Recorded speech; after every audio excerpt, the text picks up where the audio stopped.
we landed in the mountains of the moon, so it was bright white as you look at it from Earth. And so that's the highlands of the mountains. And we didn't have any volcanic rocks in our area, what they picked up. So that's one of the reasons they picked the highlands, because they thought there was different rocks than there were. Yeah. So there is other ways to get to this stuff, because I sadly didn't have your career, but in my job I also get to sometimes hold something like this. Yeah, and, sure.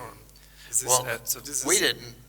This is a meteorite that came into Earth, and the rocks we picked up, you didn't see this fine. Okay, these white casts. Yeah. Fine fragments that looked. It was more solid gray, but when you broke it open, you could see this stuff. Does this make you feel homesick? Not really. I enjoy it. We didn't want to come home. We had such a good time. We're having such a good time that we pleaded with Houston, "I'll give us another couple of hours. Get back inside, you guys." But now, half a century later, when you hold a piece of the moon in your hand. Yeah, this is a moon rock in my hand again. Because this is an interesting piece. This has the classification Gadamis 005. I don't know if you know this one, but because this is the closest to the. If you analyze this with the isotopic probes that you take, this is the piece that is closest to your landing site. Yeah. So this is very light gray inside. Yeah. What we saw was this side. Okay. It was mostly smooth because it'd been pinged by other little micrometeorites. Okay. So the rocks that we picked up were mostly smooth on this side, but when you cut them open, you would see something like that. Yeah. And so this is coming from like the region of where Apollo 16 landed. Yeah. We collected 213 pounds, about 90 kilos of rocks.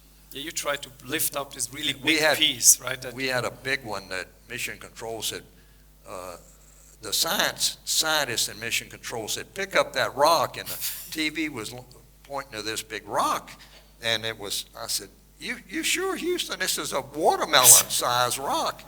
And yeah, I'll get that rock. And it was on the side of a crater. And here is the car. And on here, as the crater came in, this rock was down here. And I couldn't bend over to get it. So I had to go walk around the rock into the crater, lean over on my shovel, and roll it up my leg. And I cratered it like a little baby, and it turned out to be the biggest rock ever. To this day.